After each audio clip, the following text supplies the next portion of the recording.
And yes, guys, welcome back to another video. Now, I know it has been a very long time. I've just the last, few months, few years really. I've looked at doing different things, and I'm actually coaching at the moment for Watford and PSG, doing lots of different stuff with the clubs and things. But I thought, you know what, it's about time that we started up this channel again. My blog has become a bit more active. I'm going to start posting things on there more regularly. So click the link up there. Give a little read some of the stories we're getting out there, and I just want to start the Arsenal news again because what an exciting time it is to be an Arsenal fan. Obviously, the Mikel Arteta revolution is in full flow. Big changes have been happening over at the club over the last 6 months or so. Raul Sanés obviously gone. That was a club decision. I think the introduction of Tim Lewis, the financial observer, sent over from the Kroenkes, probably had something to do with that. But yeah, it's really much Edu and Arteta and Vinai Ventukasham that kind of leading this club forward at the moment. So really exciting times. We've won our first two Premier League games. West Ham on Saturday wasn't the greatest performance. Now that's something that you might worry about if you see numerous times over the season, or a bit like the Emery year where we didn't play well but got 3 points. Now if that keeps going, questions will be asked. But if it's one performance out of a couple of performances out of 5 or 10, you understand that we're gonna have teething stages. Arteta's gonna need to take a bit of time before things start really going. But it's nice to see that we're back on the right track. And I thought today I'd just speak to you guys a little bit about transfers, because there's 2 weeks to go of this transfer window, and it's set to be a busy 2 weeks for Arsenal. Now, we all know who they want to bring in. Thomas Partey and Houssem Aouar from Atletico Madrid and Lyon are the two really key signings that Arsenal want to get over the line before the deadline on the 5th of October. So, starting off with Partey, I mean, this one's been going on for quite a few years now. And it's all down to that buyout clause, really. I mean, he's got a 43.5 million buyout clause for Atletico Madrid. So we've held discussions with the player, we've agreed terms with the player himself. But until we activate that clause, Atletico have been quite strong in their standing of, look, we're not selling unless that clause is paid. And they're actually in quite a big financial situation where they need the money, but more for the club rather than for them to go out and sign players. They've actually agreed with the board and everything that they can only spend 25% of player sales. Now, that's not a lot at all, especially if you're selling players for 50 million, 40 million. Might get a couple players like that, but if you're selling most of your players for 10 to 15 million in this current stage, there's not a lot of money for them to go around. So that is a key rule. And if Arsenal pay the release clause, that is different to this law that they can actually spend all of that release clause budget. They won't have to spend 25 million of it. They can spend the whole 43.5 million. So that's why they're quite adamant on pushing for it. Now, we know they're being linked with Lucas Torreira. He looked like he was going to Torino, and that looked all set and done until Atletico Madrid came in the other day, and he's opened discussions with them. And the prospect of working with Simeone is one that seems to really excite Arteta. So that is one to keep your eye on. And maybe we could use it as a a little bargain to get that Partey deal over the line with Atletico. But it'll be tough, and it's one I think might happen. But with that clause always there's no real rush from Arsenal standpoint until you could even do it on deadline day, because that 43.5 million, as soon as you pay it, it's kind of your man. So one to keep an eye on. But we know discussions are happening continuously with Atletico, trying to push the budget down. But as of yet, they are quite firm and holding out for that buyout clause to be paid. And then moving on to the next player is Houssem Aouar. Now, the 22-year-old Lyon midfielder has had a brilliant season, pretty brilliant couple of seasons for Lyon now, and he was really highlighted how good he was in those performances in the Champions League. My man of the match against Man City and that Lyon win, the 3-1 win of the quarter-final.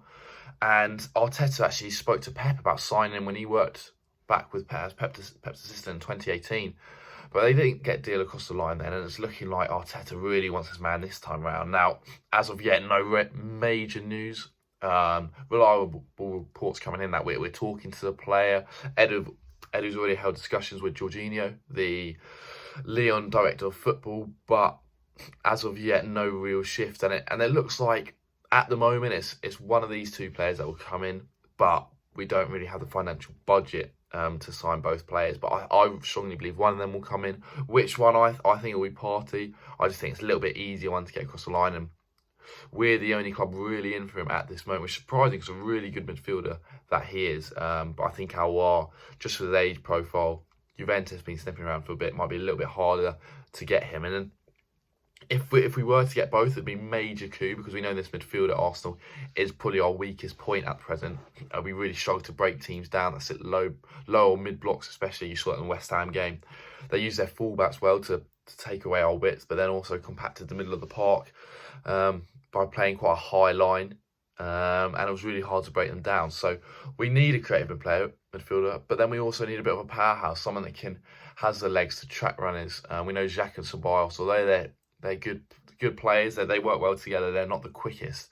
So Thomas Partey would massively help our midfield in that respect. So I really think one of them will happen. Now, which one, like I say, it's up to the club to really push out for. I think we could potentially get both if we make some sales. Now, I spoke about Torreira. I think we will get some money in for him. He's looking quite keen on going. 22.5 million, 20 million, that around there is what we're being told how much he will go for. So it'll be interesting to see how that one plays out. But I don't think he'll be an Arsenal player by the time the transfer window shuts. And Socrates is another one who, again, it's this conversations with Napoli, hasn't really broken into the Arsenal first team since Arteta came in. Had a few good games, one against United stands out, but again, he's not going to be a mainstay in our back line, and it's looking like the club will shift him on. It's just whether 1 year on his contract, 32 years old, does he go on a free, or do we try get a few million in for him? So it'll be that one again, going to go close to the deadline. And there's a lot of defenders we're looking to ship out. Rob Holding was one that was going to go to Newcastle on loan, but it looks like that's been turned around. Maybe that's because we're confident selling on other players or what, but it seems like some defenders might leave. So Klasic is another one, getting high amount of interest from German clubs. Obviously, he played in Schalke before coming to Arsenal. And Bayer Leverkusen are the ones that really trying to make the game to sign him. They really like the profile of the player. They don't actually have many left-footed players in their team. They don't have any left-footed defenders, believe it or not. So they're really looking for someone with his profile and with his know-how of the German league. He's quite high up on their wish list. But as of today, nothing major in the next 24, 48 hours will be announced. It's more the fact there are these rumours, there are these talks. And if you look across the transfer window, a lot of clubs, hasn't actually been that much business. City, yeah, they signed, obviously, Torres and Ake quite early on. Chelsea have spent a lot of money. Now, deals are slowly coming through. So Liverpool signed Thiago, Spurs make that Bale and Reguilon signing. But United, they're struggling, and a lot of clubs throughout the leagues are seeming to hold off a little bit. Barcelona haven't gone out there and brought anyone massive just of yet. They obviously got Pjanic early on, but lost Arthur. So again, there's not a lot of teams that are going out there and spending massive amounts. But I do think it will happen in the next couple of weeks. There will be a lot of movement. It's ones to keep your eye on. Arsenal also need to worry about this homegrown quota, because we're not actually hitting the amount of players, homegrown players, that we can have in our squad if we sign anyone else. So with Alex Runar-Runarsson, the Icelandic goalkeeper, coming in, he's taken up one of our non-homegrown spots, and I think that's all done. Unless we sell players, you have to sell a couple to bring in a couple. That's how it's working at this moment. So for Arsenal to really get their signings off, they need to make these sales quickly. Got 2 weeks to do. It'll be very interesting to see Edu how he does in the European market. It's his first real transfer window where he's having all the say. So a lot of pressure is on him, but it's a bit of a waiting game. I have trust in the club. I think the change they've made, what they've come out with, how they're discussing with us, giving us a little bit more information about how they're running the club. I do have trust in them, but the next few weeks will really say if that's a bit of false trust. Really, should we believe them in certain things? So it'll be interesting to see. But I'm really excited for the next couple of weeks. And we got Leicester tomorrow night. A match preview will be out on my blog, so check it out. And hopefully we get through that one. Obviously, it's not a massive game. It's not really our priorities this season, but it'll be nice to see a few of the younger kids get a run up, and maybe Ozil will get a start. Who knows there. But yeah, I just thought I'd touch base. Obviously, transfer one. I'll keep you up to date with anything going on. Check out my blog, like I say, and I'll have a few more videos on this. As obviously we can't go to games at the moment, it's really frustrating. Matchday vlogs will start coming out in the near future, I hope. But yeah, I hope you're all well and enjoying the Arsenal. And yeah, stay safe. And fingers crossed that we'll win the league this season, eh? So I'll speak to you guys later. Have a good one. Bye-bye.